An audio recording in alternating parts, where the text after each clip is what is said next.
Bonjour, bonsoir mes frères et sœurs, merci d'être là avec nous. Bienvenue sur notre chaîne YouTube, nous sommes toujours là pour vous aider à développer votre connaissance spirituelle. Pourquoi Jésus a choisi Paul? Un choix divin inattendu. Quand on pense aux apôtres de Jésus, on imagine souvent des hommes qui ont marché avec lui pendant son ministère, Pierre, Jean, Jacques. Pourtant, il existe un apôtre dont l'histoire est totalement différente, Paul. Ce qui rend son appel si particulier, c'est qu'il n'était pas un disciple de Jésus au départ, mais un ennemi de l'Église. Alors pourquoi Jésus a-t-il choisi un homme comme lui? Paul n'était pas un candidat idéal avant sa conversion. Paul s'appelait Saul de Tarse. Il était un pharisien très zélé pour la loi juive. Moi je suis juif, instruit au pied de Gamaliel, plein de zèle pour Dieu. Acte 22, 3. Mais ce zèle était mal dirigé. Il voyait les chrétiens comme une menace. Saul respirait encore la menace et le meurtre contre les disciples du Seigneur. Acte 9, 1. Il participait même à la persécution des croyants. Ils déposèrent les vêtements aux pieds d'un jeune homme nommé Saul. Acte 7, 58. Ce verset apparaît lors de la mort d'Étienne, le premier martyr chrétien. Saul était là, approuvant cet acte. Cela montre clairement que Paul était loin de Dieu dans ses actions, même s'il pensait faire le bien. Petit 2. Jésus choisit Paul pour montrer la puissance de la grâce. Le choix de Paul est choquant humainement. Pourquoi ne pas choisir quelqu'un de déjà fidèle? Parce que Dieu voulait démontrer une vérité profonde, sa grâce peut transformer n'importe qui. Paul lui-même reconnaît cela, moi qui étais auparavant blasphémateur, persécuteur, et j'ai obtenu miséricorde, 1 Timothée 1,13, et il ajoute « Jésus-Christ est venu dans le monde pour sauver les pécheurs, dont je suis le premier ». Paul devient un exemple vivant. Si Dieu peut sauver un persécuteur, alors personne n'est exclu. Sort 3. Une rencontre surnaturelle avec Jésus, tout change sur le chemin de Damas. Saul se rendait dans cette ville pour arrêter des chrétiens, mais il va rencontrer Jésus lui-même. Soudain, une lumière venant du ciel resplendit autour de lui. Acte 9, 3. Puis une voix se fait entendre. Saul, Saul, pourquoi me persécutes-tu? Acte 9, 4. Saul répond, « Qui es-tu, Seigneur ?» Et Jésus dit, « Je suis Jésus que tu persécutes. » Acte 9, 5. Cette rencontre est décisive. Saul comprend que Jésus est vivant et qu'il persécutait en réalité le Seigneur lui-même. 4. Un appel direct de Jésus, pas des hommes. Contrairement aux autres apôtres, Paul n'a pas été choisi par les hommes, ni formé par les disciples. Il insiste là-dessus, Paul apôtre, non de la part des hommes, mais par Jésus-Christ, Galatin, Lestal. Cela signifie que son autorité vient directement de Jésus. Paul n'était pas le chef de l'Église, mais un instrument puissant. Il est important de corriger une idée. Le seul chef de l'Église, selon la Bible, c'est Jésus-Christ. Christ est le chef de l'Église. Éphésiens 5, 23. Les apôtres, y compris Paul, étaient des serviteurs et des envoyés. Paul lui-même dit « Qu'est-ce donc qu'Apollos et qu'est-ce que Paul? Des serviteurs. » 1 Corinthiens 3, 5. Jésus n'a pas choisi Paul pour diriger à sa place, mais pour accomplir une mission spécifique, le fait soit. Un choix stratégique pour toucher le monde entier. Paul avait un profil unique, juif par naissance, citoyen romain, éduqué, connaissance des cultures. Cela faisait de lui l'homme idéal pour porter l'évangile au-delà d'Israël. Jésus ne choisit pas au hasard. Chaque détail du passé de Paul devient utile pour sa mission. Le choix de Paul par Jésus nous enseigne plusieurs vérités puissantes. Dieu peut utiliser même ceux qui semblaient les plus éloignés. La grâce est plus forte que le passé. Jésus appelle directement ceux qu'il veut. L'appel de Dieu est toujours lié à une mission précise. Paul n'était pas un accident, il était un plan de Dieu. Pourquoi Jésus a choisi Paul? Révélation, mission et autorité apostolique. Dans la première partie, nous avons vu que Paul n'a pas été choisi par hasard, ni par mérite humain, mais par une intervention directe de Jésus-Christ ressuscité.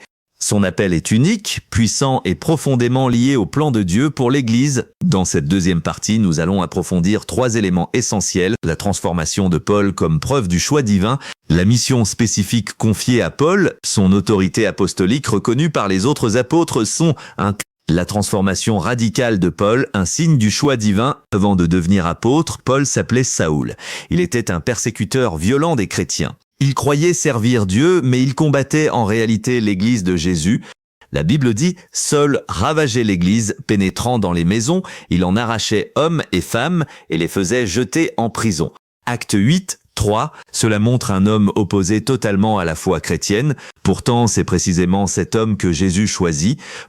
Parce que Dieu voulait montrer que son appel ne dépend pas du passé d'une personne, mais de sa grâce. Lors de sa rencontre avec Jésus sur le chemin de Damas, tout change. « Saul, Saul, pourquoi me persécutes-tu » Acte 9, 4. Cette question est importante. Jésus ne dit pas « Pourquoi persécutes-tu mes disciples ?» mais « Pourquoi me persécutes-tu » Cela signifie une vérité spirituelle profonde. Jésus est uni à son Église.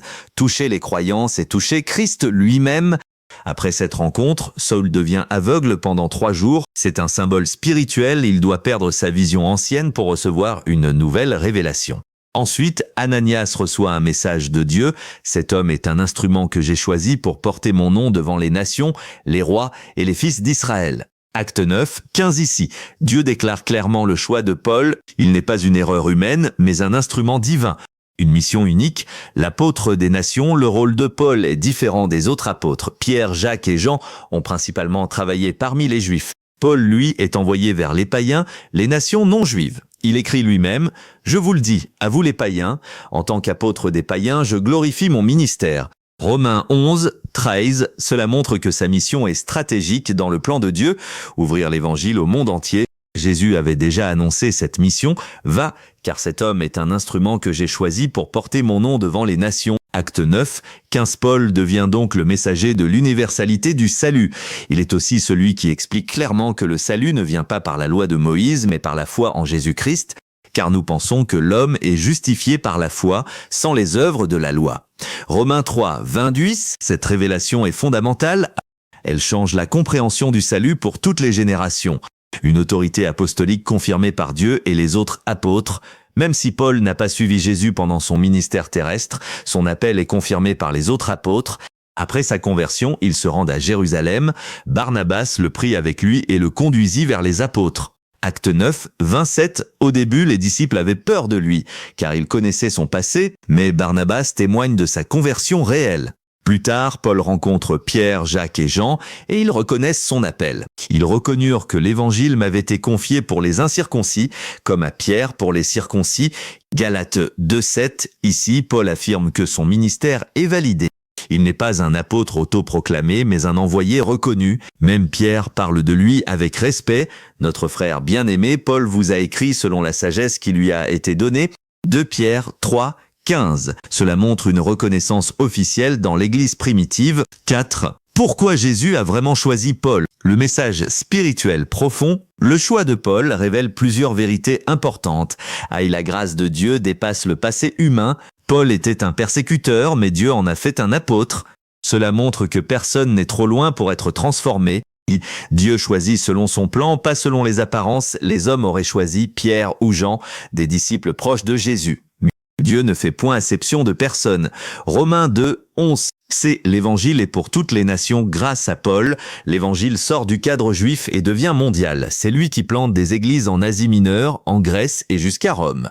Dès la puissance de Christ se manifeste dans la faiblesse humaine, Paul écrit « Ma grâce te suffit, car ma puissance s'accomplit dans la faiblesse ». 2 Corinthiens 12, 9. Cela signifie que Dieu utilise les personnes imparfaites pour montrer sa gloire parfaite. Le choix de Paul par Jésus n'est pas seulement une histoire biblique, c'est une démonstration du plan divin pour l'humanité.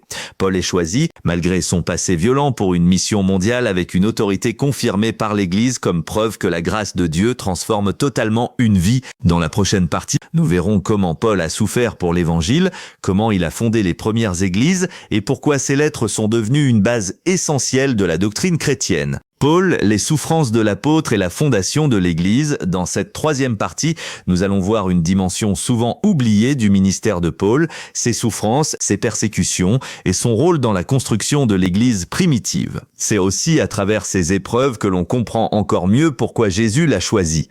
Paul n'a pas seulement été un enseignant, il a été un homme brisé, rejeté, battu, emprisonné, mais fidèle jusqu'à la fin. Un apôtre appelé à souffrir pour Christ. Dès le début de son appel, Jésus annonce clairement que la vie de Paul ne sera pas facile. Dieu dit à Ananias « Je lui montrerai tout ce qu'il doit souffrir pour mon nom ». Acte 9, 16. Ce verset est très important. Il montre que le ministère de Paul n'est pas seulement une mission de gloire, mais aussi une mission de souffrance. Contrairement à une idée populaire, être choisi par Dieu ne signifie pas une vie facile. Parfois, cela signifie le contraire. Paul lui-même confirme cela.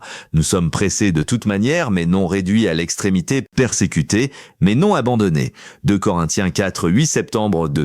Les souffrances de Paul, une vie marquée par les épreuves, Paul décrit lui-même ce qu'il a traversé pour l'évangile. 5 fois j'ai reçu des Juifs 40 coups moins 1, 3 fois j'ai été battu de verge, 1 fois j'ai été lapidé. 2 Corinthiens 11, 24-25. Il ajoute encore, j'ai été en péril sur les fleuves, en péril parmi les brigands, en péril parmi les faux frères. 2 Corinthiens 11, 26. Cela montre une réalité choquante. Paul a payé un prix extrêmement élevé pour sa fidélité à Jésus. Mais pourquoi Dieu permettait-il cela? Parce que Paul devait devenir un modèle de persévérance pour l'Église. Paul en prison, un témoignage vivant de la foi. Paul passe plusieurs années en prison, mais même enchaîné, il continue à prêcher. Il écrit depuis la prison, « Je veux que vous sachiez, frères, que ce qui m'est arrivé a plutôt contribué au progrès de l'Évangile. » Philippiens 1, 12, que c'est une révélation puissante, même les souffrances de Paul servent à l'avancement du royaume de Dieu. Dans une autre lettre, il déclare « Je suis ambassadeur dans les chaînes ». Éphésiens 6, 20, Paul ne se voit pas comme un prisonnier du monde, mais comme un ambassadeur de Christ. Pas 4. La fondation des églises, un travail apostolique stratégique. Paul est aussi celui qui a établi de nombreuses églises dans le monde ancien.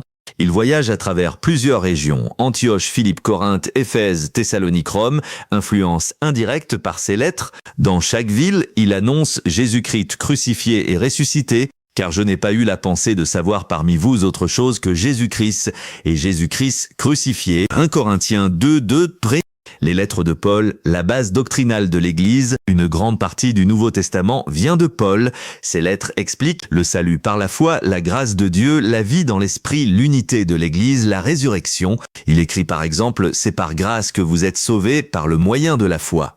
Et cela ne vient pas de vous, c'est le don de Dieu. Éphésiens 2, 8, ce verset est fondamental dans la foi chrétienne. Paul est la puissance de la faiblesse. Paul comprend une vérité spirituelle profonde. Dieu agit puissamment à travers la faiblesse humaine.